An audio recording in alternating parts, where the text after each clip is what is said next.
Nigeria has brought in hundreds of foreign mercenaries in recent weeks from South Africa and other countries in a bid to boost its fight against Boko Haram, according to security forces and diplomatic sources.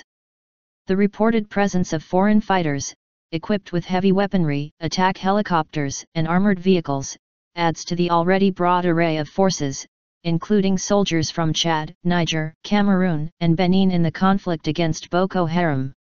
The reported use of mercenaries comes as Nigeria prepares to hold general elections on March 28, which was delayed by 6 weeks in order to buy time to recapture territory and restore stability in the country's conflict-ridden northeast. Nigerian officials have so far refused to comment on the reports of mercenaries.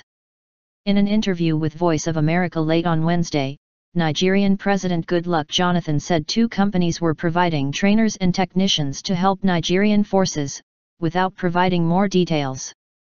Private military firm link.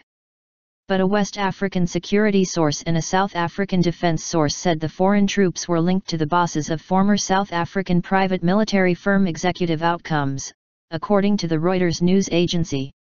Executive Outcomes was best known for its involvement in Angola's 1975-2002 civil war and against Revolutionary United Front rebels in an internal conflict in Sierra Leone in 1995.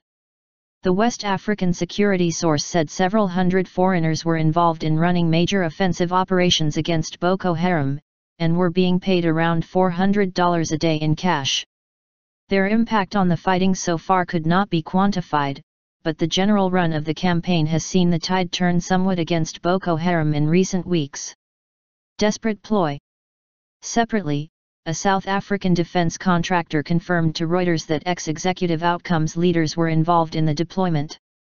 It's an incoherent mix of people, helicopters, and random kit from all sorts of different sources, but there is an element of internal cohesion from the Nigerian army, the diplomat said.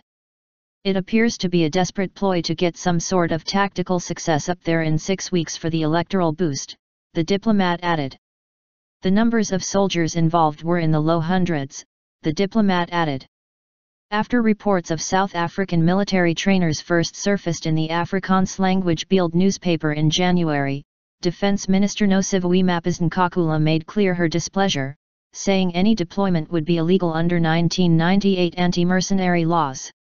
They are mercenaries, whether they are training, skilling the Nigerian Defense Force, or scouting for them. The point is they have no business to be there, she was quoted as saying in domestic media this month.